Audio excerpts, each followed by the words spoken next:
اس وقت ہمیں جوائن کر چکے ہیں منصور جعفر صاحب. آپ ماہر امور مشرق وسطیٰ ہیں. سر سب سے پہلے تو بہت شکریہ آپ کے قیمتی وقت کے لیے. جو سچویشن اس وقت چل رہی ہے ایران اور اسرائیل کے درمیان، ابھی ہم یہی ڈسکس کر رہے تھے کہ خطے پر اس کا جو امپیکٹ پڑ رہا ہے پوری دنیا اس سے افیکٹ ہو سکتی ہے. کیا سمجھتے ہیں کہ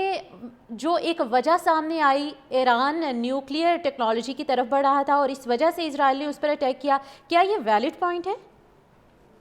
میں سمجھتا ہوں جی کہ ایران کا وہ حق دفاع ہے جو اسے انٹرنیشنل لا بھی دیتا ہے، اور تمام جو اخلاقی اور قانونی ضابطے ہیں اس کے تحت اسے حق حاصل ہے کہ وہ اپنے دفاع کو انوینسیبل بنائے، اور خاص طور پہ ایک ایسے ریجن میں کہ جہاں وہ ان کانفلکٹ ہے ود دی پاورز لائک اسرائیل، امریکہ. ان کے اچھا برا ایجنڈا ہو سکتا ہے، آپ کو اس سے اختلاف ہو سکتا ہے کہ جی وہ مختلف ملکوں میں پراکسیز کے وار جو ہے اس میں انوالو تھا، یا مختلف جگہوں پہ وہ مزاحمت کا جو پروجیکٹ ہے جو خاص طور پہ فلسطین میں اسرائیلی قبضے کے بعد جو ہے وہاں پہ ایک مزاحمت کا جو سلسلہ شروع ہوا اس کو وہ سپورٹ کر رہا تھا. لیکن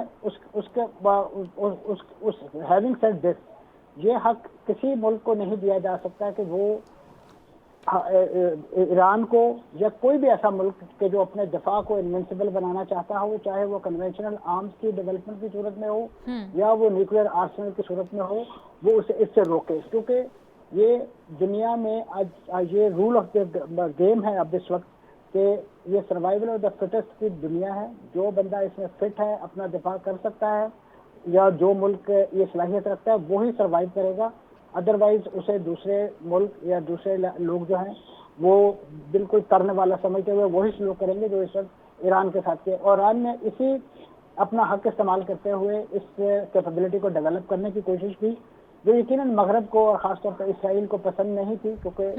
جو ایک ڈکلیئرڈ ایجنڈا ہے ایران کا اسرائیل کے حوالے سے کہ وہ اسے ایک ناجائز ریاست سمجھتا ہے اور اس حوالے سے اس کے سفارتی تعلقات بھی اس کے ساتھ نہیں ہیں، تو وہ اس کے خلاف اقدامات اس نوعیت کے سپورٹ کر رہا تھا. تو اسرائیل نے اسی کے رد عمل میں ایک اتنا بڑا آل آؤٹ وار جو ہے ان کے خلاف لانچ کر دی ہے. اور اس وقت امریکہ جو ہے بالکل جسے کہنا چاہیے ہم ٹھونک کر اس وقت اسرائیل کے ساتھ اس حملے میں ان کا ساتھ دے رہا ہے. اگرچہ اس نوعیت کے بیانات آپ کو اس وقت مل رہے ہیں، چاہے وہ روڈیو دے رہے ہوں یا ان کے ذریعے دفاع دے رہے ہوں کہ ہمیں اس کے حملے کے بارے میں پیشگی اطلاع نہیں تھی، جبکہ اسرائیل خود صبح بیان دے چکا ہے کہ اس حملے کے بارے میں ہم نے اطلاع کر دی تھی. حتیٰ کہ ایران نے خود بتایا کہ ہمیں ایک ویل وشر ملک جو ہے اس کا نام نہیں انہوں نے ڈسکلوز کیا کہ ان کی طرف سے بھی ہمیں اس پیشگی اس حملے کے حوالے سے جو ہے اطلاع دے دی گئی تھی. تو اب یہاں پہ یہ بھی سوال پیدا ہوتا ہے کہ ایران نے اس کے بعد اپنے ڈیفنس کے حوالے سے کیا اقدامات کیے. یہ اس وقت سچویشن جو خبروں کے ذریعے سامنے آ رہی ہے کہ ایران کی جتنی بھی اس وقت یہ سینٹرل لیڈرشپ آرمی کی پاسداران انقلاب کی جو اس حملے کا نشانہ بنی ہے، وہ بجائے یہ کہ کہیں ڈسپرس ہوتے وہ ایک ہی جگہ پر سارے اجلاس میں شریک تھے، اور اسرائیل نے ایک پرسائز حملے کے نتیجے میں تمام کو جو ہے اس دنیا سے رخصت کر دیا. اور یہ میں سمجھتا ہوں بہت بڑا کسی بھی جنگ کے اندر لاس ہوتا ہے کہ جو کمانڈر یا جو کمانڈر ان چیف ہے اس کی اگر جان چلی جائے تو اس کا اپنے کیڈر پر ایک بہت بڑا منفی اثر پڑتا ہے. اور اس خطے کے جو منفی اثرات ہیں وہ تو آنے والے دنوں میں آہستہ آہستہ ظاہر ہوں گے، لیکن اس وقت سر دست اس کا ہدف اور اس کا نشانہ ہمیں صرف ایران دکھائی دے رہا ہے. لیکن ایران کے اس حملے کے نتیجے میں، اسرائیل کے ایران پر اس حملے کے نتیجے میں ابھی جو امیڈیٹ امپیکٹ ہمیں دیکھنے کو مل رہا ہے پورے اس ریجن کی، پورے مڈل ایسٹ کی آلموسٹ جتنے بھی ایئر اسپیس ہے وہ اس وقت چوک ہے. کسی قسم کی پروازیں جو ہے وہ آ جا نہیں رہی ہیں. ابھی یہ تو صرف پروازوں کی حد تک ہے، اور اسرائیل اس سے پہلے بھی کئی بار یہ اعلان کر چکا ہے اس کے شہریوں کو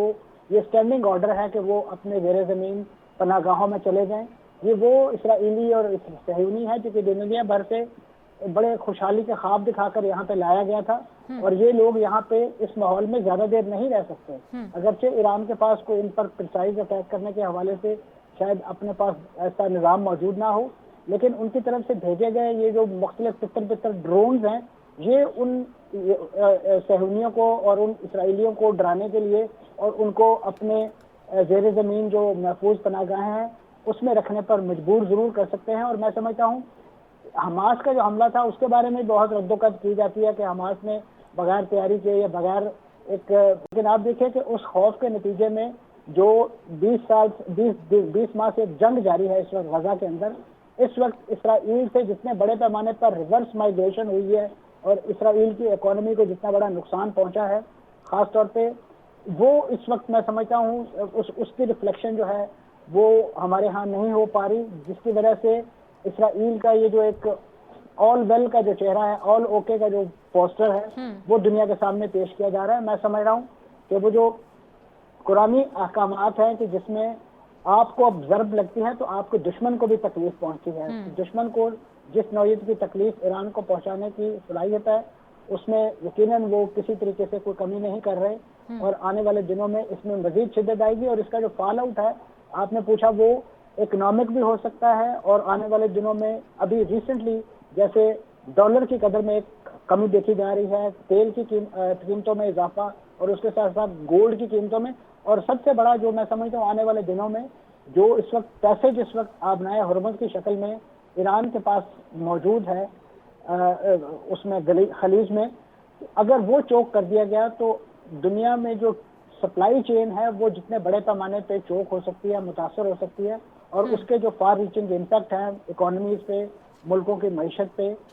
تجارت پہ پڑنے والے ہیں، وہ میں سمجھتا ہوں ایسی سچویشن ہے کہ جس کا ابھی سے میں سمجھتا ہوں خطے کے ممالک کو ادراک کرنا چاہیے، اور اس جنگ کے شعلے جو ہے وہ اس سے پہلے کہ قابو سے باہر ہو جائیں ان کو کنٹرول کرنے کے لیے اپنا اپنا کردار ادا کرنا چاہیے، اور اس بات کو ذہن نشین رکھنا چاہیے کہ یہ جو حملہ ہے یہ صرف اور صرف ایران پر نہیں ہوا ہے، آنے والے دنوں میں اسی حملے کا ہدف جو ہے خطے کے وہ ممالک کے جہاں پہ اس وقت امریکہ اپنی بیسز بنا چکا ہے وہ بھی کسی نہ کسی درجے میں اس کا نشانہ بنیں گے۔ اور اس کے ساتھ آپ دیکھیے کہ اس حملے کے بعد اس سعودی عرب کی طرف سے جو انیشیٹو مسئلہ فلسطین کے حل کے حوالے سے پیرس فرانس کے ساتھ مل کے 18 تاریخ کو نیو یارک میں جو کانفرنس منعقد کی گئی تھی، اب اس کو بھی ایک لحاظ سے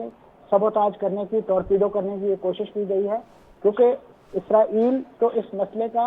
حل چاہتا ہی نہیں ہے۔ یہی وجہ ہے کہ انہوں نے چاہے وہ اوسلو معاہدہ ہو، وائی ریور ایکارڈ ہو، اس سے پہلے ڈیوڈ ایکارڈ ہو، ان تمام کا لالی پاپ دکھا کے ایک ایسی فلسطینی قیادت کے جو ایک میونسپل لیول کی، جو بلدیہ لیول کے اختیارات رکھ کے اپنے آپ کو آزاد خود مختار فلسطینی ریاست کہتی تھی، اس تک محدود کر دیا۔ اور اگر فلسطینیوں نے اپنی آزاد خود مختار ریاست، حقیقی معنوں میں وہ ریاست کہ جس کا دارالحکومت مقبوضہ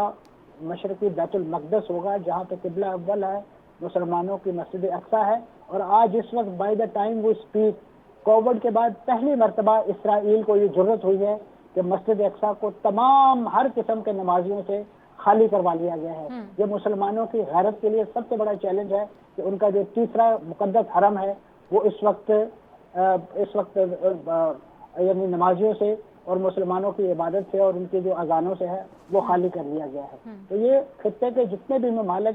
جو یہ سمجھتے ہیں، جن کا یہ ایجنڈا ہے کہ اس معاملے کو حل کرنا ہے، یہ اب ہائی ٹائم ہے ان کے لیے کہ وہ سر جوڑ بیٹھیں، اور اس وقت اسے صرف اور صرف ایران پر حملہ تصور نہ کریں، اسے خطے کے لارجر انٹرسٹ پر حملہ سمجھتے ہوئے اپنا کردار ادا کریں، دامے درہمے سخنے قدمے جہاں پہ بھی وہ اپنا کردار ادا کر سکتے ہیں وہ اس کے لیے آگے آئیں۔